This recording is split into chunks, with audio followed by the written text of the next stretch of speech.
Today, we are going to be giving you another excellent demonstration about indicators on TradingView, specifically talking about the SuperTrend indicator. Now, many of you have probably seen the SuperTrend. You've probably seen scripts, even the strategy. But now we're going to talk about the indicator itself. So, just to walk you through what just happened there, I'm on a chart, I'm looking at gold, I've got my indicators button right up here at the top. I can open that, I can click technicals and scroll down, and it's all sorted by alphabetical order, so I can just see Super Trend right here, favorite it to add it to my favorites. Also, as always, remember there's a neat little tooltip here that we can click to effectively get some really helpful information as well, and even some details into how the indicator is actually calculated. So that's really important about this video is that we're not just talking about, hey, this is how you add the indicator. No, we're going to really understand why this indicator works the way it does. Now, as you can see here, I've got SuperTrend added to this chart. Now, how do I know SuperTrend is added to the chart? Well, I can see it right here. It says SuperTrend. So very important for you to know that as you get started with indicators, you'll always see them somewhere on the chart. Down here is a separate pane, up here at the top left, and then you know it's activated. We also know it's activated because we can very clearly see these green lines and these red lines. This is the super trend indicator, these green lines and red lines. Now, the red lines are supposed to show you where the trend is going down. Now, it's got the great name super trend, so you've got these super trends that are unfolding, and the red line means the trend is down, the green line means the trend is up. In fact, you can actually see the latest green line did quite well for itself. It was green for a long period of time, and it really carried higher, essentially. You saw a big move in gold. And just recently, we got a new sign here that a new super trend has started, this time down, as seen by the red line there. So now you know how to add super trend to your chart, how to see it, and how to understand it from the basic point. Let's talk now about the actual details of this indicator. So it's important for you to know that the super trend is largely derived based off of the average true range of an indicator. It's also a trend following indicator. Now, trend following means that the indicator is looking for a trend going up or down that is likely to continue based off of how it's trading, and it's using the average true range to really get a feel for that trend. The average true range you can think about is sort of what is the range of that symbol? And by range, what we mean is we're on a daily chart here of gold. The range of gold is largely the very high here on this daily session and the very low. Everything in between this is your range. Now, where SuperTrend gets very clever with its calculation is that it's looking not only at the average true range, but it's doing the high low divided by 2. So here's your high plus low divided by 2. So you got your average true range here. You've got the very high point. You add it with the very low point, and you divide it by 2. You get right in the middle. You get that exact average. Now here's where super trend gets really interesting. The upper bands and the lower bands. Because you have your high low divided by 2, so whatever that output is, on the upper band, you're adding that to a multiplier, which we'll go through in the average true range. So what we're now seeing is effectively just how, even though the range is large, how aggressive or how much is the velocity, how fast is it moving upward or downward within that range. So we've got our basic upper band, our basic lower band. And of course, as you scroll down within this help center, you're going to get a complete walkthrough about how this indicator works. But now that you have a general sense of how it's being calculated and how it works, I'm just going to double click on the indicator and open up the settings menu. Now, what's very important about this tool, as you can see, is you've got your ATR length, your factor, and your time frame. You've also got style, where you can color and customize everything about the super trend. So just to remind you, uptrend, green, downtrend, red. So it's running its calculation based off of the average true range, based off of that upper and lower point. And then, of course, it's giving you these plotted lines, if it's in an uptrend or downtrend. But you can also change these colors depending on the type of trader you are. You can see a line color changing here, or whatever it is that you want to see. Red, as you can see as well, same exact thing. the red line up here is changing. You also have this ability to add a middle point here within the super trend. This is, of course, totally up to you. Most people prefer to keep this out of it and just focus on the super trend green line pointing up, red line down. You've also got the ability to actually make more intense colors within the super trend so that you can very clearly see the differences between the lines and the price action, really making the trend pronounced and just a can't miss visual on your chart. I'm actually going to keep it like this because I do like to see sort of the intensity of the trend and just the general separation between the uptrend and downtrend lines that are being formed. Now I'm going to go back to inputs because this is a very important component to discuss. Now you know what the ATR length is. That is a rather, standard feature here in the settings menu, average true range length. So how long do you want the calculation to be for your average true range? I'm on a daily chart, so I'm doing 10 days. Now, if you're a short-term trader on a 1-minute chart, you're literally now sorting the super trend indicator by every 10 minutes you're getting this average true range calculation.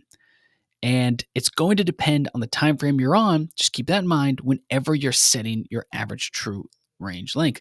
Now, let's say I'm a longer term investor.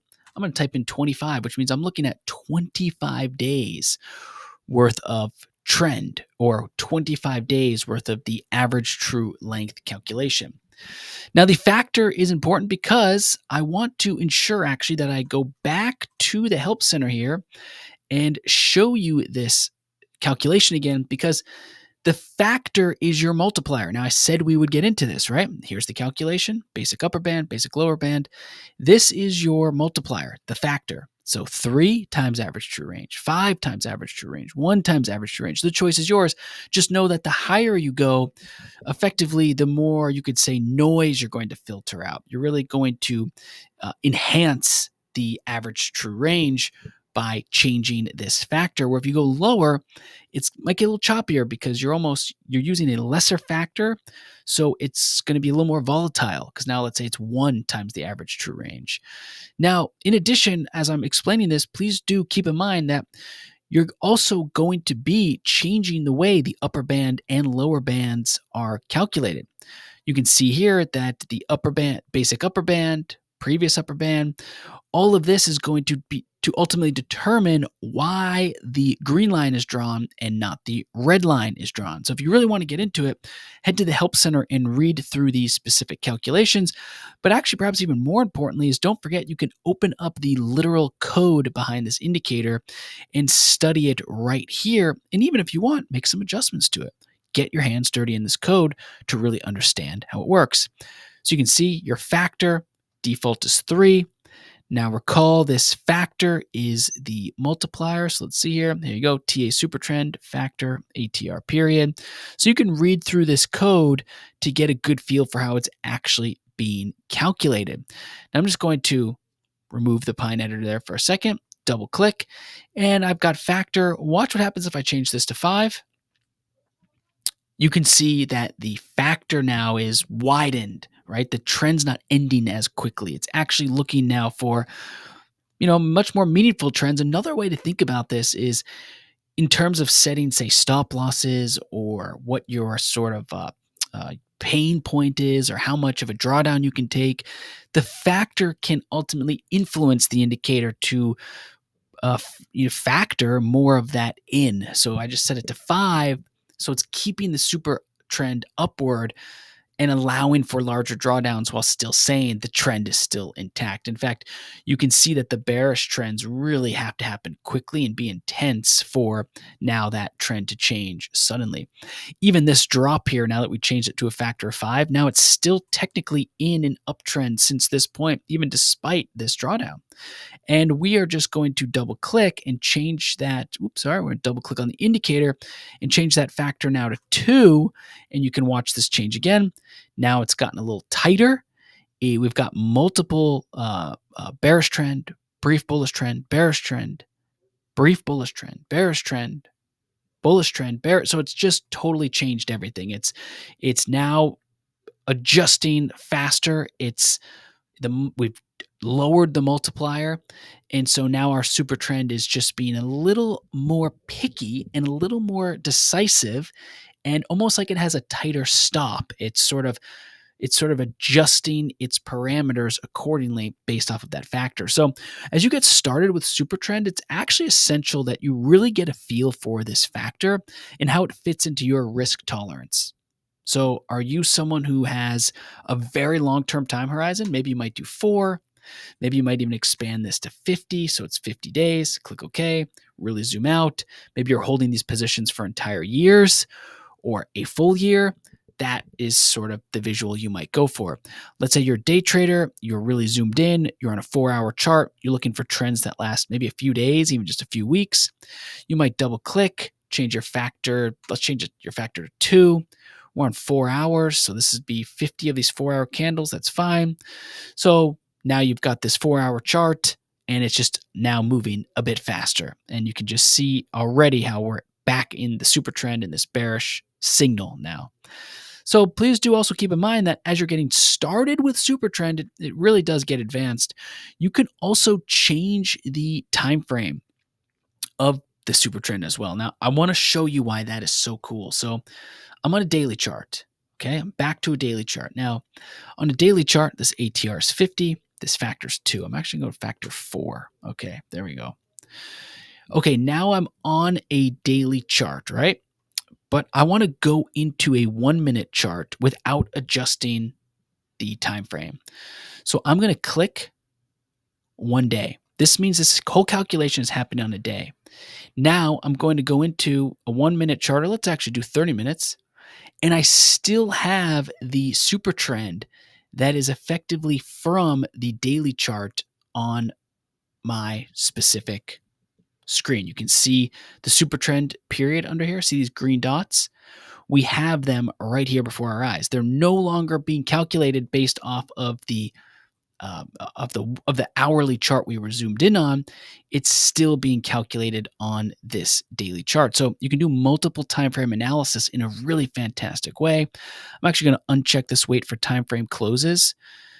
By the way, if it's on a daily, so if we wait for time frame closes, that means the data point won't update until the next candle closes on a daily chart. This is equity markets, closes at 4 p.m. ET. I actually just want this to just be calculating. Don't even wait for the next time frame to close. I am going to keep this on a daily chart, and let's see if we can do any more interesting little feature updates. I'm just going to make this line a little thicker here to see if that helps it appear on a different chart. And let's actually now go to a weekly chart. So now we're on a weekly chart with even more data, way zoomed out, but we're getting our super trend being entirely calculated on a 1-day time frame. So multiple time frame analysis. We've got daily candles here, but our weekly candles, very important. These are weekly candles. This is a weekly chart, but the super trend we see is being calculated based off of the 1-day time frame. So really neat stuff here that we've got this multiple time frame analysis. We've got a super trend that's being calculated based on a time frame of 1 day while looking at a 1-week chart. We're combining 2 different time frames at once. So this is the super trend indicator in the full walkthrough of how to use it. And please do keep in mind, we have over 400 videos on our YouTube channel and countless lessons and guides in our help center that you can read. And we hope that this video helps you get started with the indicator. Thanks so much for watching.